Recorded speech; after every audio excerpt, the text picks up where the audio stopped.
Bonjour et bienvenue à tous et à toutes dans un journal hebdomadaire pour le Tibet cette semaine. Je suis Pema Tsewan avec une nouvelle édition d'actualité sur le Tibet, sa sainteté le Dalai Lama et l'administration centrale tibétaine. Voici les titres de cette semaine. Sa sainteté le Dalai Lama appelle à la fin des guerres. Félicitations de sa sainteté le Dalai Lama à Sarah Muleli pour sa nomination au poste d'archevêque de Canterbury. Le Sejong signe l'adoption des symboles nationaux tibétains normalisés. Le Sejong félicite le nouveau Premier ministre du Népal. Thalam Chomachandra, la ministre de l'Éducation, inaugure un laboratoire de la langue tibétaine. Le bureau du Tibet en langue s'engage à renforcer et à promouvoir la langue tibétaine et l'identité culturelle. Aperçu hebdomadaire, l'année de la compassion.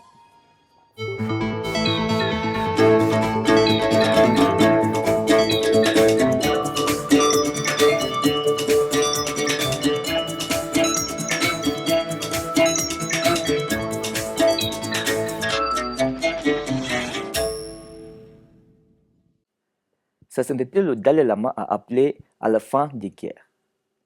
Soutenant l'appel du dimanche des remous de sa sainteté le pape Lyon, sa sainteté le Dalai Lama a rappelé que l'histoire nous a prouvé à maintes reprises que la violence fait qu'engendre plus de violence et constitue jamais un fondement durable pour la paix.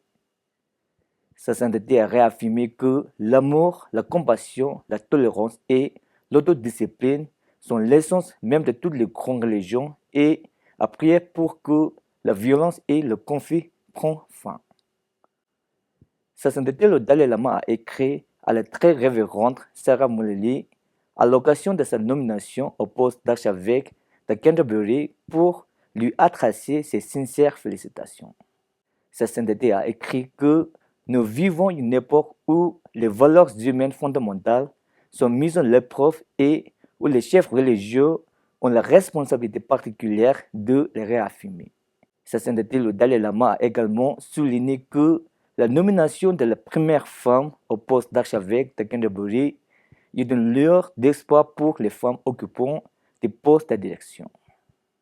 Le Sejong Pemba Tsering a signé ce lundi les symboles nationaux tibétains normalisés suite à leur adoption par le Parlement. Le Sejong a apposé sa signature dans la marque réservée d'un drapeau national tibétain et d'un emblème imprimé en couleur, en guise d'arrestation de dédicace à la suite de l'adoption des règles et règlements relatifs à l'utilisation du drapeau national, de l'empelle et de l'hymne tibétain par le 17e Parlement tibétain en exil lors de sa 11e session qui vient de s'achever. Le Sejong a souligné l'importance du drapeau, de l'emblème et de l'hymne national tibétain pour mettre en avant le statut historique du Tibet en tant que nation indépendante avant son annexion forcée par l'armée populaire de libération. Les versions normalisées du drapeau, de l'emblème et de l'hymne national tibétain seront promulguées pour usage public en mai. Le Sejong Pemba Tsering, à la tête de l'administration centrale tibétaine, a félicité le nouveau Premier ministre du Népal, Balendra Shah, à la suite de sa récente prestation de serment le 27 mars.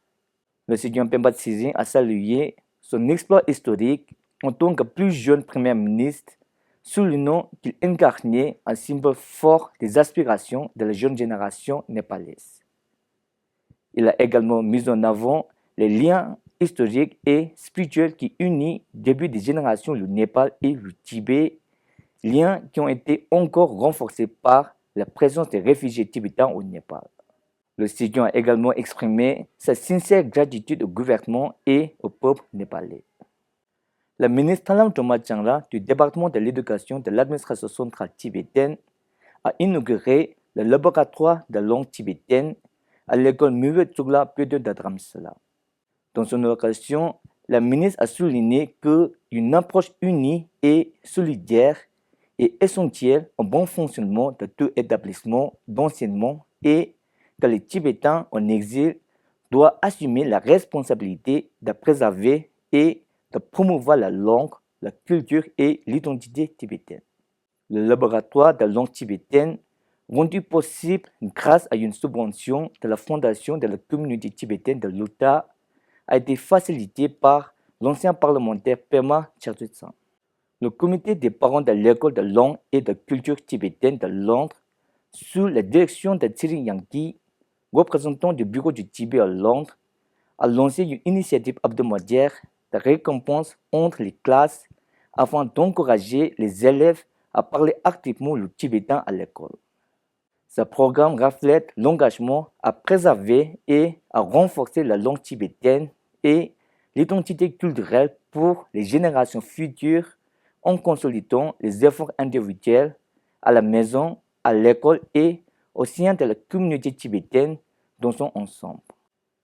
Dans le cadre de l'année de la compassion, le comité d'organisation locale de Kodun, Kulu Manali, a organisé une exposition photographique de 3 jours accompagnée d'une série de conférences sur les 4 engagements principaux de sa sainteté et de sessions consacrées à l'apprentissage. L'ancien député Ravi Thakur, invité d'honneur, a inauguré l'exposition en rendant hommage à l'engagement de sa sainteté en faveur de la non-violence. C'est tout pour cette semaine. Merci de votre suivi. TV à la semaine prochaine.